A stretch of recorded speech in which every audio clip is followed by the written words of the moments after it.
Hey group, it's me, and I'm back with some more MBTI. Today we are going to be looking into the mind of comedian and TV star and movie star Gary Owen from his interview with Bill Bellamy on Breakbeat. But before we begin, let's go ahead and talk about the system because you have not seen MBTI done the way that I do it. I use this chart to help to determine what type you are based on these questions below me. Are you things or ideas? Do you deal with the here and now, the things that you can actually put your fingers on, the sensory experience going into the past? Or do you deal with the ideas and the concepts and the what might be's looking into the future?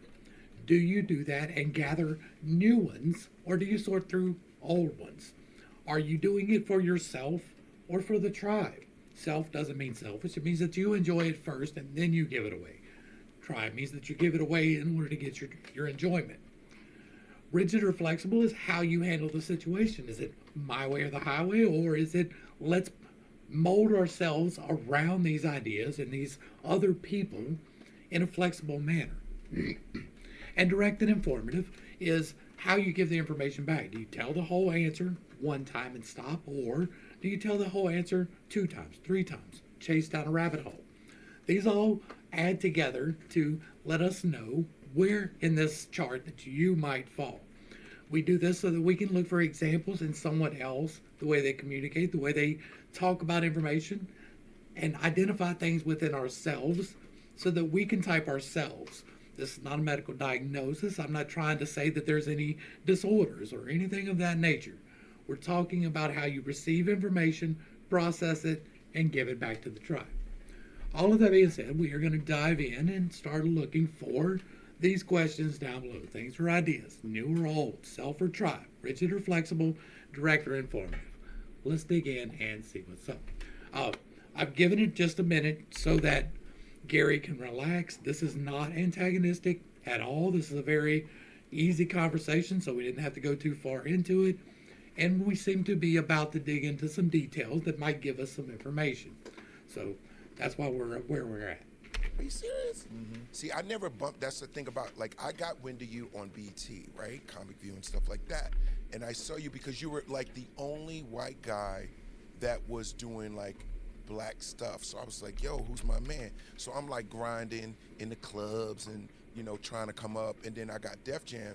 And what Def Jam did for us, and you witnessed it, it blew us up. Like, it was like, it's literally like going to the NBA. Like that, if you were on Def Jam, you going to the NBA. Like you made it to the league, and now whatever you do in the league is on you.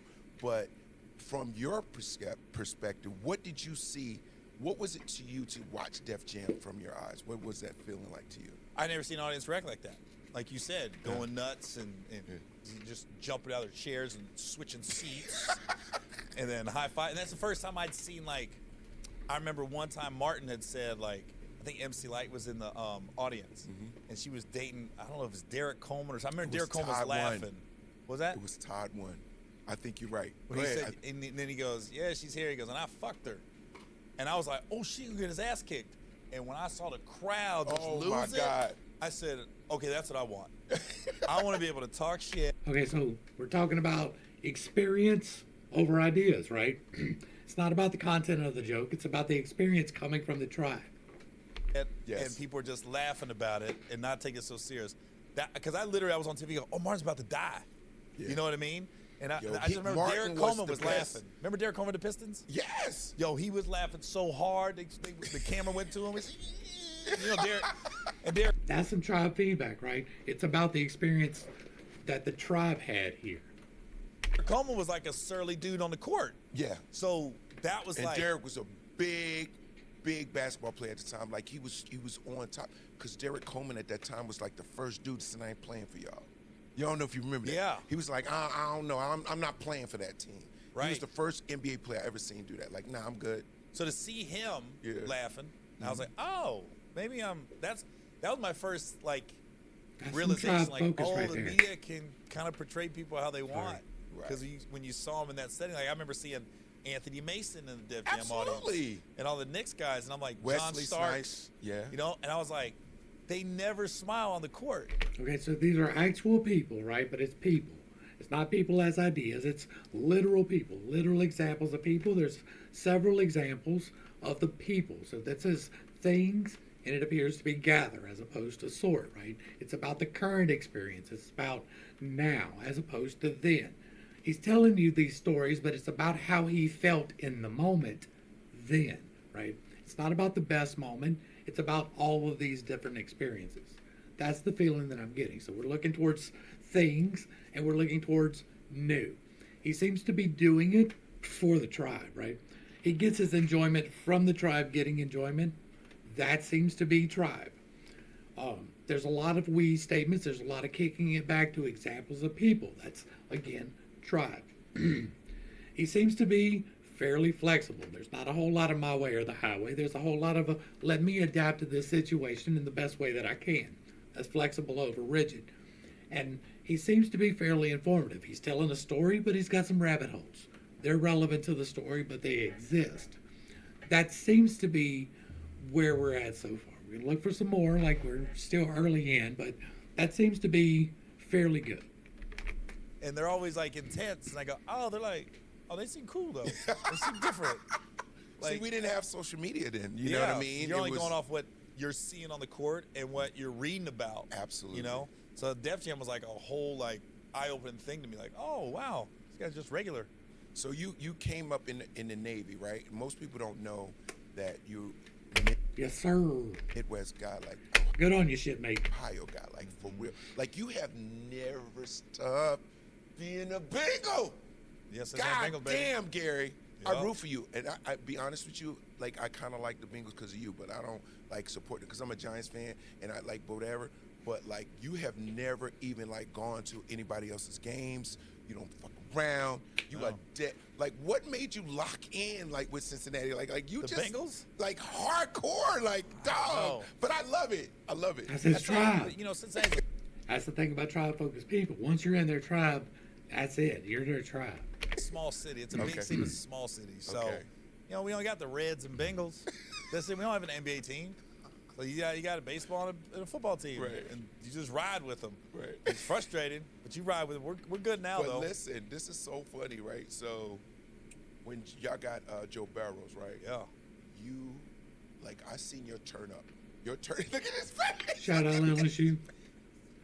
Listen, when y'all got Joe Barrows, like Gary, you started turning up on everybody. Like, Finally. I remember you were getting like, I don't know if you got your toenails painted. You gotta get them painted every year. Yeah. I was like, Yep. what the hell is going on? Yeah. Like, That's about some sensory too, right? That's giving the experience. Painting your toenails is not for you. Like most of painting it as an expression of the team for sure is not really for you, right? It's for the others. It's for the tribe, your tribe, the Cincinnati Bengals. you are literally, to me, you are like the quintessential sports fan. Like, even though you're like famous and you're a comedian, you do all this stuff, but like you are like so locked in. It's fun to see. So, what is it about the Bengals? Because I just want to give people some insight on this. Like, bro, you on your social media, you look like you have your own tailgate party and shit. What the fuck is going on? I don't know, man. It's a problem. It's a problem. Okay. Yeah. I don't know. I'm just I can tell you, it's about giving the experience. It really is, right? It's the feedback that you get for being a loyal supporter for Cincinnati. It perfectly fits where I think the stack is going, right? It's very much grounded in the things. We're not talking about ideas and concepts here. We're talking about actual experiences that have happened. We're talking about how he felt in those experiences as they happened for someone else, right? That is leading me very strongly towards things, new and tribe. It's not about him, it's about the tribe. So the devotion to the tribe, that's a very real thing for the extroverts. Again, we seem to be fairly informative. I'm going to look specifically for the direct informative part of this because that's more where I'm tying up than anything. And that makes a difference in how the stack comes back, right? So die hard, man. I'm never switching teams. You look like you'd be mad if you guys were supposed to win a game and y'all lose. It looked like you won't speak to nobody for days. Yeah, I don't like. I was telling your guy off camera. I was like, I don't like going to sports bars. I'm so glad we now have NFL packages. Okay, 'Cause wow. I like to watch the games in my room. Okay. Because I'll tell you a funny story. I was in Kansas City back in 2005, and they were playing the Steelers in the first round of playoffs. Carson Palmer dropped this like 60-yard bomb to Chris Henry, first play of the game for the Bengals, and he caught it, and that's when Kimo von Oelhoffen hit Carson's knee and tore his ACL.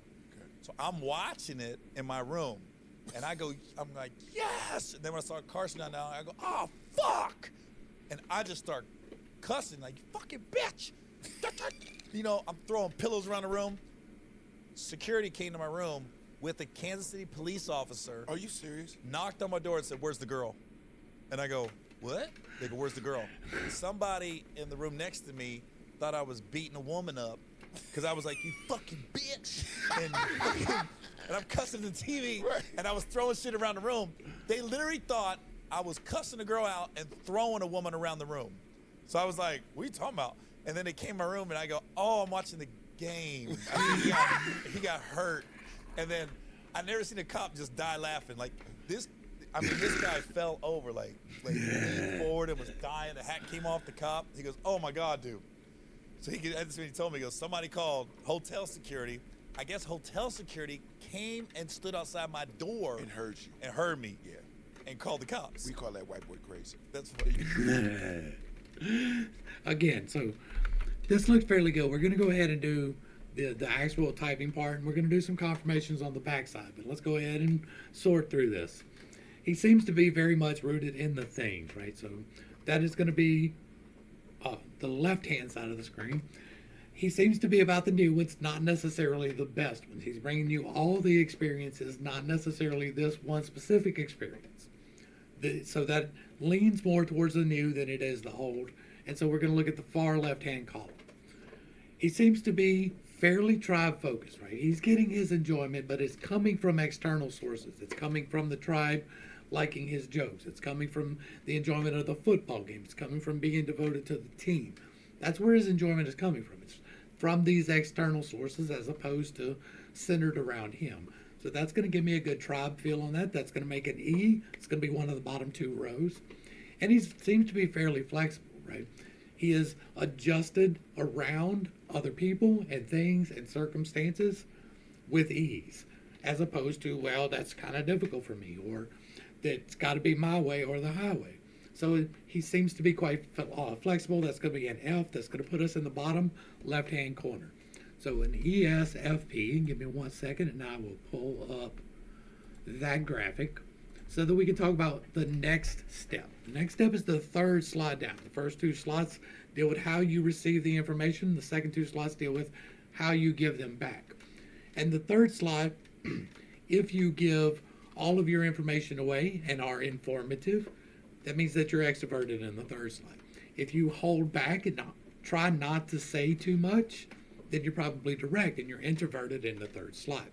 He seems to be fairly informative, right? It's not too much rabbit holing, but it is definitely rabbit holes that they're relevant, but they're not necessarily necessary to the story. And it's the part of him giving the feedback to the tribe, but it seems to be extroverted as opposed to introverted, so that is going to be an ESFP as opposed to an alternate. So what does that mean? That means that he is going to be concerned about the current things. He's going to notice them without even thinking about it. It is going to be second nature to him to gather all the new things, all the experiences and the shinies. He is going to feel responsible for, in the crown slide, how he feels about that, how his morals are aligned, and what he feels about it. He's going to look forward into the future and get defensive around other people's thoughts. He's going to assume that he knows other people's thoughts, and he's going to get it right most of the time. Where the comedian feedback comes in really well with that is reading the room. But he's going to be really good at understanding other people's thoughts, but he's going to get defensive when he's wrong. Like if he's wrong about the situation and how other people are thinking, he's going to get defensive about that. And that's because of the throat where you misunderstand and miscommunicate the information. The throat leads into your third eye where you see forward, and it's where you speak things out. And for him, that is the best idea. We haven't seen a whole lot of idea at all. It's been almost all experience, right? And so he's going to be able to see opportunities, but he's not going to be the best one at jumping on the best opportunity right away. He's going to be able to make the decisions, but he doesn't necessarily have enough information to be making the correct decisions in real time. The heart is what you really want to do, what you want to do more than anything else. And for him, that is going to be the SI, which is organization and being on time and stuff like that. But it's about getting your experience correctly, right? SI is about my experience. SE is about your experience. And so this is more about wanting to feel good, right, in a things sense, like having the best things, doing the right things, giving the best experience. He's going to feel the best when he does that. He's just going to miss the mark until he builds up a little strength farther down the stack. The FE is where you really will feed the heart. And that's what enables you to be able to do the thing that you really want to do. So if you feed the stomach, it feeds your heart. And for him, that is going to be other people's feelings and ethics. He's a comedian. He makes other people feel really good. That's going to make him be able to get the best experience out of that. What's going to mess him up? These bottom two are where you really do mess up. You don't get a lot of information, or you don't get a lot of good information here. You receive a lot of information, but most of it is wrong. The sacral is where you intentionally choose the wrong thing. Nobody ever says, I'm going to do the wrong thing, but people do it all the time. And this is because of this slot most times. For him, that is going to be logic choices. Is this a good idea? Yes or no. Should I do this? Yes or no. Basic logic choices and understanding your own personal thoughts, right? He's pretty good at getting other people's thoughts. He's pretty good at getting defensive over them thinking these things. Now, TE and other people's thoughts is all about authority sources, whereas a TI is more of a I am the source. Understanding your logic patterns and how your thoughts work enable you to make good decisions. If you don't know how your logic functions, there's a chance that you're using faulty logic. That's where this comes in. That's where the sacral really comes in, because you think you're making the logical choice, but the system that you use to determine the choice is based off of the wrong TE, other people's thoughts. And so you're making your thoughts based off of their thoughts, and that's what's going to cause you a problem. And then finally we get to the NE, which feeds into that. The NE is seeing all the ideas, and the base is about seeing the wrong things, right? At the base, you get a lot of energy, a lot of understanding, but most of it is wrong. 90% of it is bad energy. And so if you rely only on seeing the possibilities, then you've got a problem. You have a problem here with not seeing possibilities, not seeing what could come from this action. If I do this, this might be a problem, is an NETI deficiency, right? And so not being able to see all the ideas is the NE base. You think you have a good one, but you really don't, right? The NI is in your throat. That's really low reception. But you think you have that idea, and it's the best one. And so you miss all the rest of them. That's really the energy with the NE base. So now we're going to look for some confirmations. We're going to be looking to see if it's about the sensory experience here in real time and about being responsible for my feelings and the morals. Is he misunderstanding, or is he getting defensive over what people think? Is he miscommunicating the idea, the one idea? Is he missing some ideas? And is he making poor logic choices? the heart and the solar plexus are really already confirmed because those two function perfectly for a comedian. Like that's what you want to do is get the best experience out of making other people feel good. Like there's no better thing than that for a comedian. So let's get back in. I got the wrong screen. And look at Gary for just a little bit more, just to get some confirmations. You went white boy. Where's the girl? I'll never as long as I live. Where's the girl? What? They was in the bathroom. I remember they pulled the shower curtain Are you back. serious? I was like, my bad. But you're intense. You're intense. Like, here's the thing. So most people might not know that. So the idea never even occurred to him that the people in the room next to him might overhear this and assume something. That's a very broad confirmation, and that is definitely looking for confirmation bias, but like it does fit. So This Gary and I did our first movie together. You've seen him and think like a man. This dude is always just putting out great work. We did this movie called Back to the Strip, and we're playing strippers, right? Here is the funniest shit to me. So we got to do these little dance moves and stuff. We're doing all this stuff. Nothing goes wrong. Gary blows his MCL, ACL, TCL on the last day of shoot.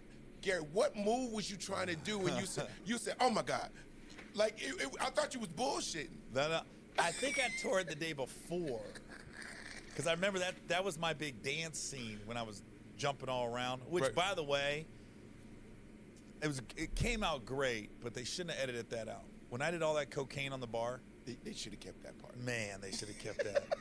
Because Chris Spencer was like, "Yo, just pick a song out." And I chose Barracuda by Barracuda. whatever group. Heart. Barracuda? Barracuda was a song. not remembering the example. And he says, "Do what you want." So I said, "Just get some fake cocaine and put on the bar." And I said, and I'll do a line down the whole bar, and then I'll just lose my shit. Right. Start white boy dancing. Right. And then I think I tore it that day. Cause you thought it was real cocaine. Yeah. Okay. Because I remember I slid because I was doing some dancing, and I slid and my knee kind of wiggled. So the next day, the last day of shooting, I don't know if you remember, I just like stepped down off the stage. That's what I said. And I went. I thought you was bullshit. You went, ah. Oh, Yeah. yo, I think I'm done. I said, Gary, stop playing. You was like, no. I think something went wrong in my knee. I was like, Gary, you bullshit. You was like, no, something went wrong. What was it though? So what did you tear? I tore ACL, MCL. I tore it all. Like I felt my knee go like this, boom. But here's what I learned. For all the guys that want to be strippers, it ain't easy. Shit get real. Yeah. So if you think you Magic Mike or Magic Ted, this man walking off the So what we can draw from that example, right? Let's go ahead and transition it back. The morals, right? Morals do not mean you're following somebody else's set of guidelines. Morals mean that you follow your set of guidelines, and it's about how you feel. That can be based off of some group ethics, but it is yours, right? And so the laying of the powder on the thing and doing the crazy white boy dance was his idea. He's like, I got a great idea. This is the best idea. But it's probably not the best idea, and it didn't even get used. Now, it's probably a funny scene. You're right. You're really good at getting that funny, that FE feedback. But it seems like you might have hurt yourself, so maybe it wasn't the best idea to do that, right? But the rationale, I'm sure you could defend. The morals are about you, right? Not everybody's going to make a joke about cocaine. But this is an experience that some people will get, and so you do. Like, yeah. And then, again, that's a little bit of trying to find the confirmation, but it really does fit, too. It's about giving the experience according to your morality. And that's not necessarily the tribe's ethics. stage. We didn't even do the boogaloo yet. Pop! So, did you have, because I remember you said, I think I need surgery. I remember you said that. Yeah. So I learned a lot about how you can get the studio to pay for it. How'd you do it? Because I had to wait a year and a half because this is the problem with, we're not going to get into we're not going to get into I don't know, what do you want to call it, medical insurance and stuff. Okay, we're not going to talk about how we could, we're just going to talk about what Okay, go. This lady got on the phone with me, and thank God there was one girl on set that said, you got to go to the ER, because you got to report that within 24 hours. Okay. So I had to go. He said, the doc said, I think you tore your ACL, but you got to get an MRI. So I was like, all right, I got documented, I went to the hospital. So then you get on the phone after it got confirmed I tore it, right? I'm on the phone for the lady with, what do you call it? I'm supposed why to am I swap drawing a that blank? back for y'all. Would you get My bad. the set Claims? to pay for it? I don't know, whatever. Set doctor. Anyways, go. for them to get to pay for it, Okay. right? She's on the phone. She gave her to her ACL before. I said, yeah, in '95, when I met David, basically, right? I was like, yeah, 95, and she was like, all right, any issues since? I go, no. Keep in mind, it's like 25 years ago or something like that. Right. They denied the claim because they said it was a pre-existing condition. What? And I went, you gotta stop. Again, not the best idea. Like, telling the truth in a medical facility is not always the best idea. I know that seems contrary to the TE logic, or the TE rationale that's leaning heavily into these people are going to do the right thing because they are the authorities. Wrong button. Give me that. So I had to go back and redo everything and file everything again.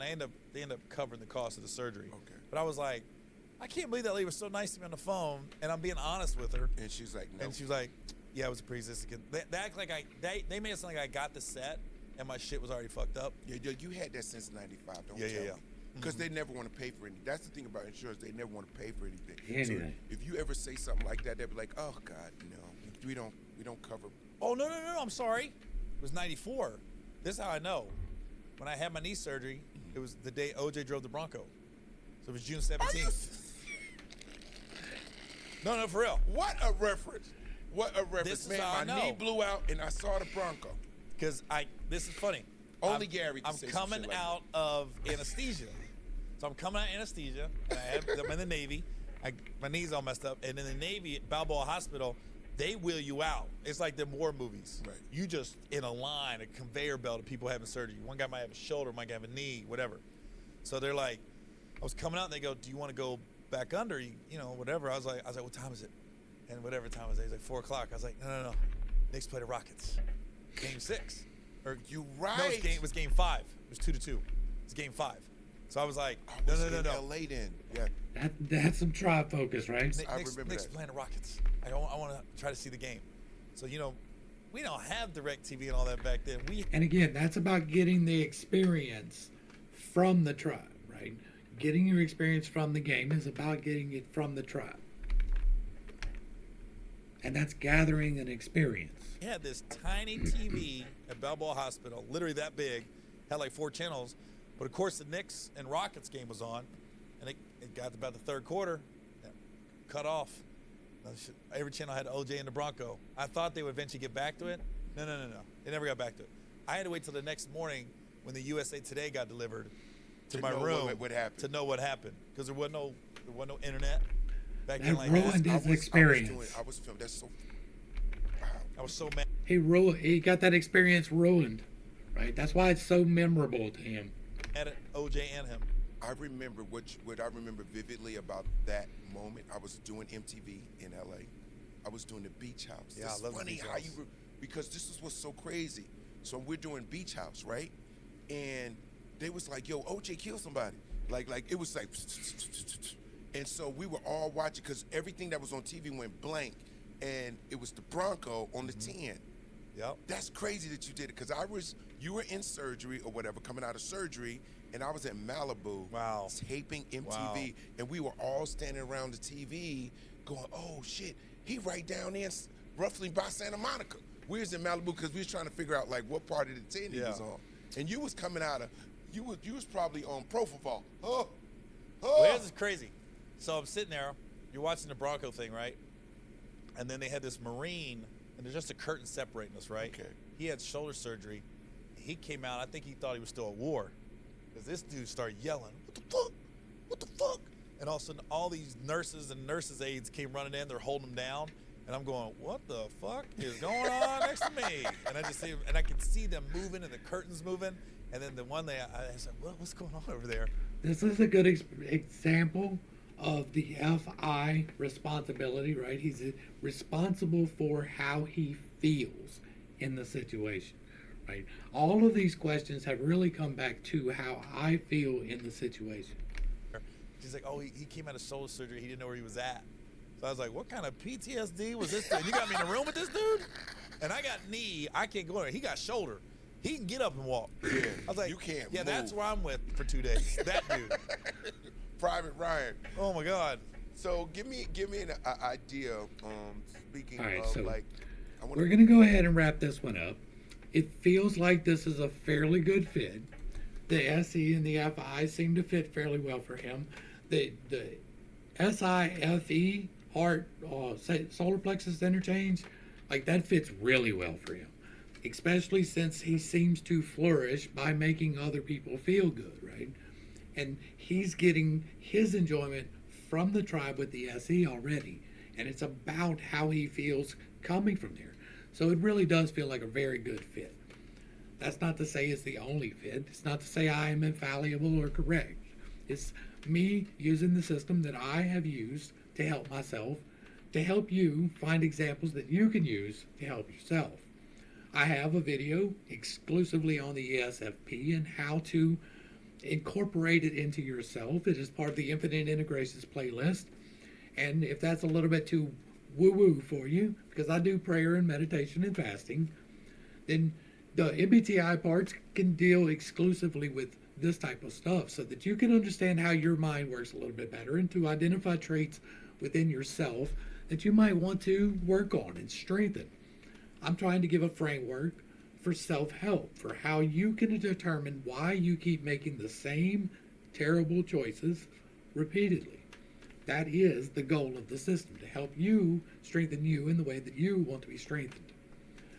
Hopefully I brought a little bit of enlightenment and not too much confusion. I recommend that you go back and check out the entirety of the podcast. It is down below. Go watch Bill talk to Gary and get the full context of the conversation. Go watch them and see if I'm wrong. Let me know in the comments down below. See if I'm right. Let me know in the comments down below. Do your own independent confirmation. See if my system even works. Let me know in the comments down below. To the crew, thanks for hanging out. I appreciate every single minute that you were here with me, and I am praying for you every single day. Until next time, I love you. God loves you. You are perfect, whole, and complete just the way that you are. And this has been Pitt's Take. Peace.